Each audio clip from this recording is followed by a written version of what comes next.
Assalamualaikum warahmatullahi wabarakatuh.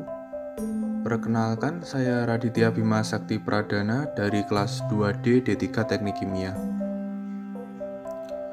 Pada kesempatan kali ini saya akan menampilkan video pembahasan tentang respon hasil tuning sistem closed loop pada peralatan pengendali suhu. Sebelum membahas lebih lanjut, saya akan menjelaskan tentang arti-arti dari LKM terlebih dahulu, yaitu yang pertama ada P-controller atau proportional controller, yaitu memiliki keluaran atau output yang sebanding dengan besarnya sinyal kesalahan atau error. Yang kedua ada PI-controller atau proportional integral controller. Ini berfungsi menghasilkan respon sistem yang memiliki error pada keadaan stabil nol. Karakteristiknya seperti sebuah integral. Aksi integral menyebabkan keluaran pengendali atau P berubah terus-menerus selama ada error. Yang ketiga ada PID controller atau proportional integral derivative controller. Munculnya variabel yang dikendalikan ditangkap lebih cepat dan dikembalikan dengan cepat ke nilai asli dengan sedikit atau tanpa osilasi.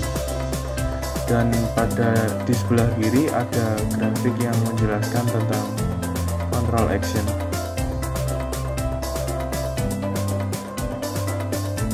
Selanjutnya saya akan membahas tentang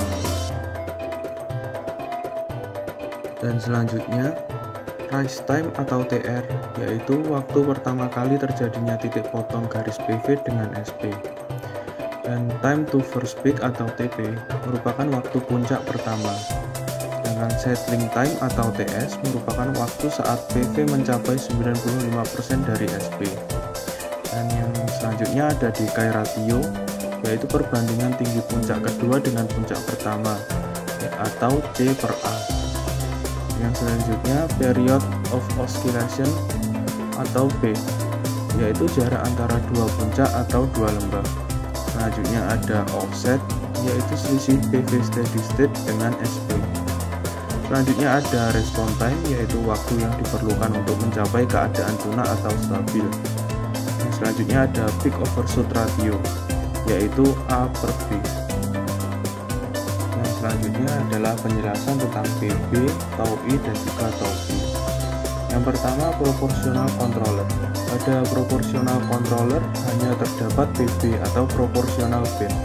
PB sendiri memiliki rumus 100% dibagi KP, di mana KP adalah konstanta proporsional. Yang kedua ada proportional integral controller. Pada proportional integral controller hanya terdapat PB dan juga tau I. Kekurangannya yaitu memiliki overshoot yang tinggi dan juga osilasinya lebih banyak. Dan yang ketiga merupakan proportional derivative controller. Dan pada proportional derivative controller ini hanya memiliki PB dan juga tau D. Kekurangannya yaitu peka terhadap noise dan juga tidak stabil. Dan yang keempat ada proportional integral derivative controller atau PID controller. Pada PID controller hanya memiliki PB, tau I, dan juga tau D.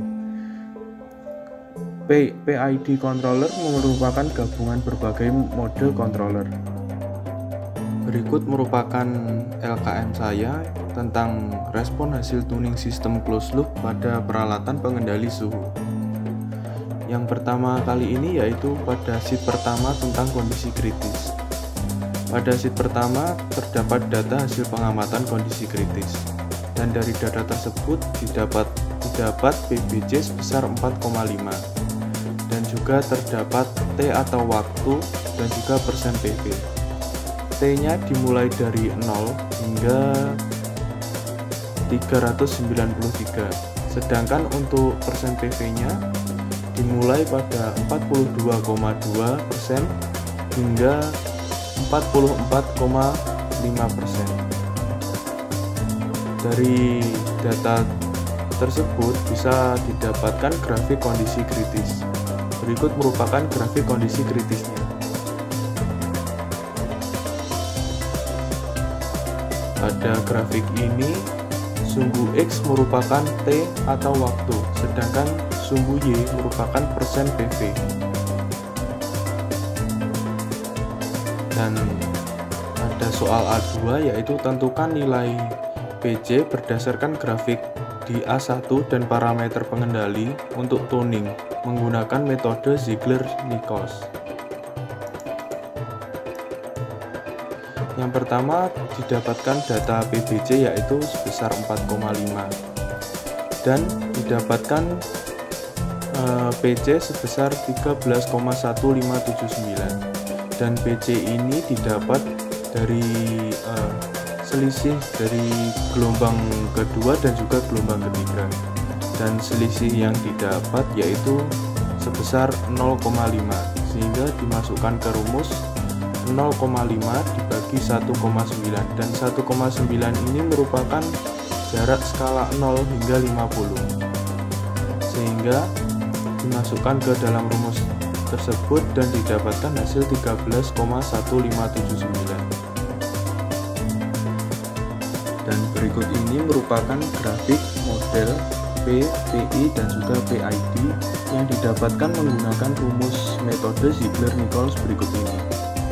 Dan pada rumus Ziegler-Nichols pada controller type proporsional atau P untuk menentukan proporsional gain atau KC menggunakan rumus 2 dikali PBC, dan untuk menentukan integral time atau tau I dan juga derivative time atau tau D tidak ada.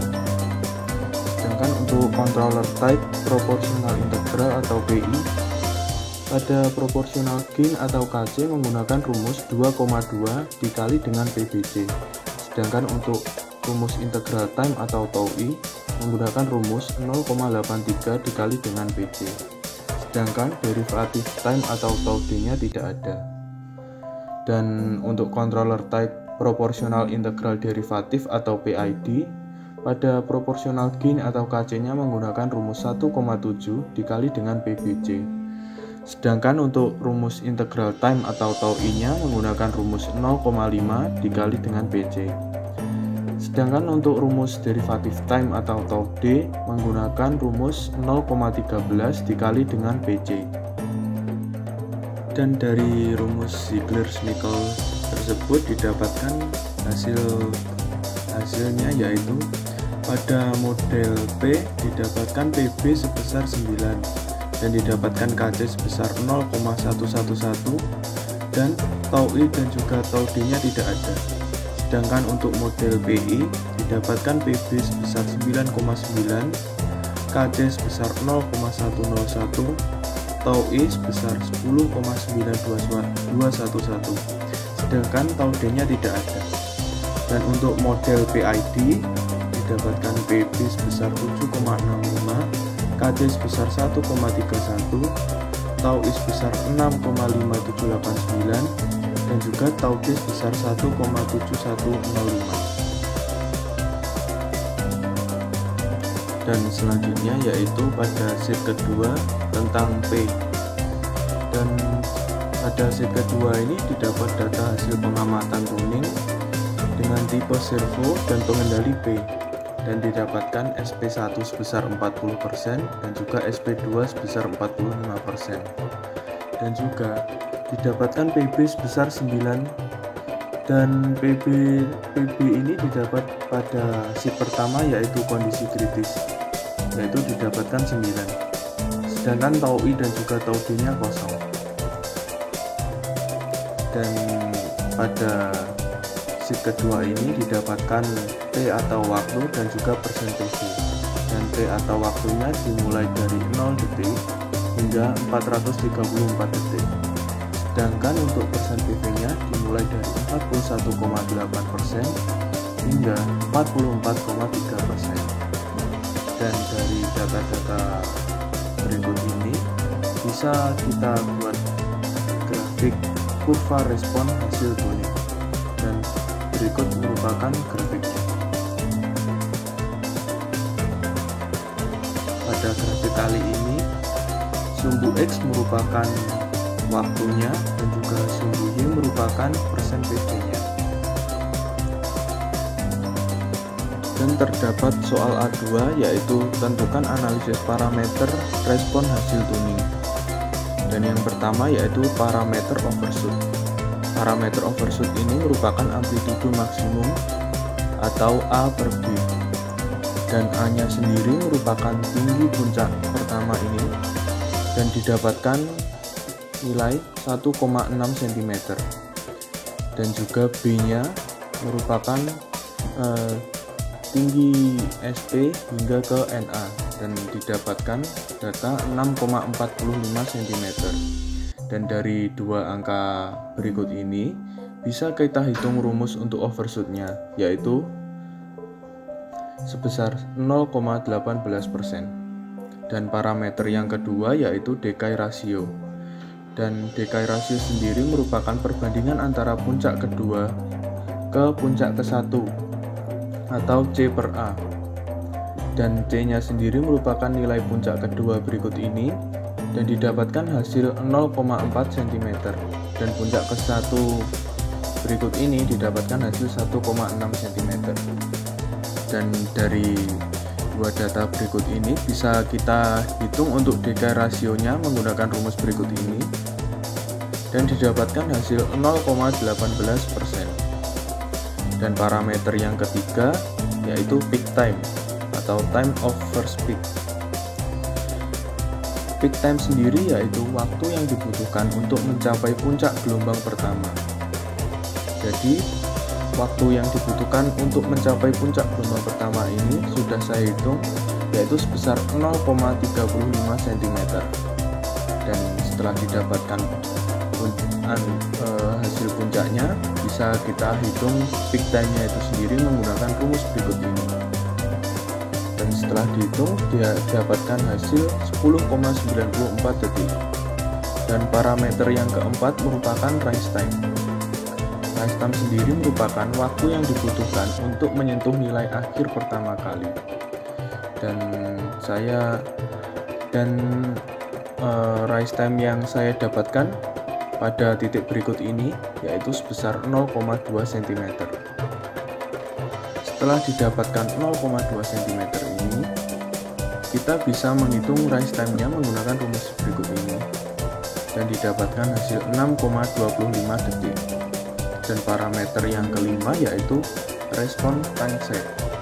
Response time set sendiri merupakan waktu tunak atau waktu stabil. Dan pada respon ini saya menggunakan titik berikut ini dan didapatkan responnya sebesar 1,1 cm. Sehingga setelah didapatkan hasil 1,1 cm, kita masukkan ke rumus berikut ini dan didapatkan hasil 34,38 detik. Dan parameter yang keenam yaitu period of oscillation. Period of oscillation sendiri yaitu waktu yang dibutuhkan untuk jarak antara dua puncak atau dua lembah. Dan pada periode ini saya menggunakan jarak antara dua puncak. Dan jaraknya yaitu didapatkan 0,55 cm. Setelah didapatkan waktu periodnya, kita bisa menghitung periodnya yaitu menggunakan rumus berikut ini dan didapatkan hasil 17,19 detik. Dan parameter yang ketujuh merupakan offset. Offset sendiri yaitu selisih antara PV steady state dengan SP. Dan offset yang didapat berikut ini sudah saya hitung yaitu sepanjang 1 cm. Setelah didapatkan hasil offsetnya ini, kita bisa menghitung menggunakan rumus berikut ini dan didapatkan hasil 0,71%. Dan selanjutnya pada sheet ketiga yaitu PI. Pada sheet ketiga ini didapatkan data hasil pengamatan tuning dengan tipe servo dan pengendali PI. Dan pada data hasil pengamatan terdapat SP1 sebesar 40% dan juga SP2 sebesar 45%. Dan didapatkan PB, tau I dan juga tau D. Dan PB, tau I dan tau D ini didapat pada sheet pertama yaitu kondisi kritis berikut ini. Dan didapatkan PB sebesar 9,9, tau I sebesar 10,9211 dan juga tau D-nya kosong. Dan ada data T atau waktu dan juga data persen PV dan juga juga waktunya dimulai dari 0 hingga ke 461 detik. Sedangkan untuk data persen PV dimulai dari 41,2% hingga ke 44,9%. Dan dari data berikut ini bisa kita buat grafik kurva respon hasil tuningnya, dan berikut merupakan grafiknya. Pada grafik ini sumbu X merupakan waktu, sedangkan sumbu Y-nya merupakan persen PV.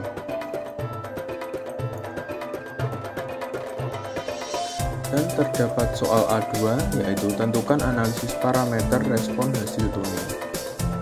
Dan parameter yang pertama yaitu overshoot. Overshoot sendiri merupakan amplitudo maksimum atau A per B. Dan nilai overshoot yang didapat yaitu 0. Kenapa didapat nilai overshoot 0? Karena pada puncak pertama dan puncak kedua belum melewati garis NA, sehingga nilai amplitudonya belum bisa dicari, sehingga didapatkan hasil 0. Dan parameter yang kedua yaitu decay ratio. Pada decay ratio sendiri nilainya juga sama dengan overshoot yaitu 0, dan alasannya yaitu sama karena puncak pertama dan puncak kedua belum melewati garis NA, sehingga decay rasionya belum bisa dicari, sehingga didapat nilai 0. Dan parameter yang ketiga yaitu peak time. Peak time sendiri yaitu waktu yang dibutuhkan untuk mencapai puncak gelombang pertama.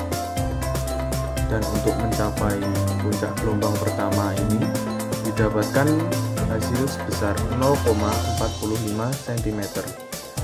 Dan setelah didapatkan hasil berikut ini, kita bisa menghitung peak time-nya dengan rumus berikut ini. Dan setelah dihitung, kita dapatkan hasilnya sebesar 13,2353 detik. Dan parameter yang keempat yaitu rise time. Rise time sendiri merupakan waktu yang dibutuhkan untuk menyentuh nilai akhir pertama kali. Dan rise time-nya didapat 1,6 cm. Dan berikut merupakan titik pertemuan pada saat menyentuh nilai akhir pertama kali, yaitu sebesar 1,6 cm. Dan setelah didapatkan hasil berikut ini, kita bisa menghitung rise time-nya menggunakan rumus berikut ini, dan didapatkan hasil 47,0588 detik. Dan parameter yang kelima yaitu respon time. Respon time sendiri yaitu waktu tuna atau waktu stabil. Dan respon time-nya saya mengambil pada titik berikut ini, yaitu pada garis berwarna oranye ini, dan didapatkan panjang sebesar 2,25 cm. Setelah didapatkan hasil berikut ini, kita bisa menghitung respon time-nya menggunakan rumus berikut ini, sehingga didapatkan hasil 66,1765 detik. Dan parameter yang keenam yaitu period of oscillation. Period of oscillation sendiri merupakan waktu yang dibutuhkan untuk jarak antara dua puncak atau dua lembah. Dan periodnya saya dapatkan 1,05 dari puncak pertama ke puncak kedua, sehingga setelah didapat 1,05 ini, kita bisa menghitung nilai period of oscillation-nya menggunakan rumus berikut ini, dan didapatkan hasil sebesar 30,8824 detik. Dan parameter yang terakhir yaitu offset. Offset sendiri merupakan selisih antara PV steady state dengan SP. Dan offset ini didapatkan hasil sebesar 0,2 cm. Dan dari hasil tersebut kita bisa menghitung menggunakan rumus berikut ini, dan didapatkan hasil sebesar 0,1111%.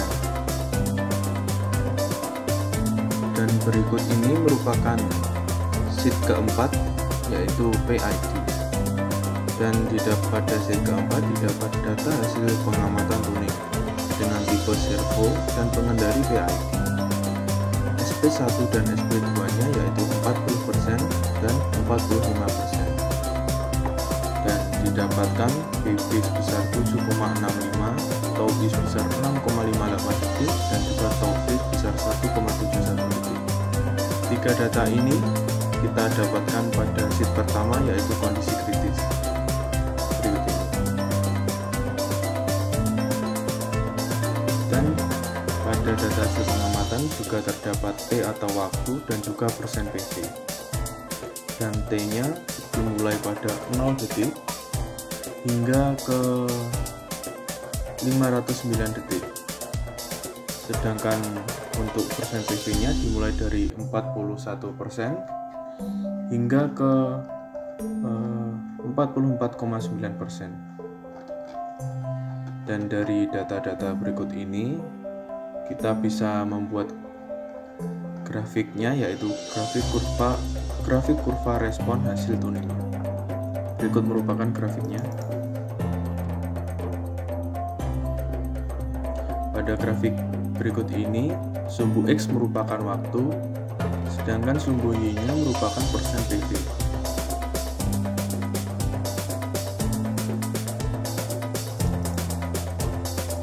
Selanjutnya terdapat soal A2, yaitu tentukan analisis parameter respon hasil tuning. Dan parameter yang pertama yaitu overshoot. Overshoot sendiri merupakan amplitudo maksimum atau A per B, dan overshoot kali ini mendapatkan nilai 0.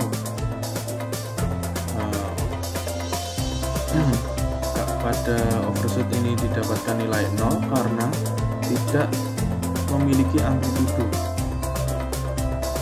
sehingga nilai dari overshootnya 0. Dan parameter yang kedua yaitu decay ratio. Decay ratio sendiri yaitu perbandingan antara puncak kedua ke puncak ke-1 atau C per A, dan nilai dari decay ratio-nya juga 0.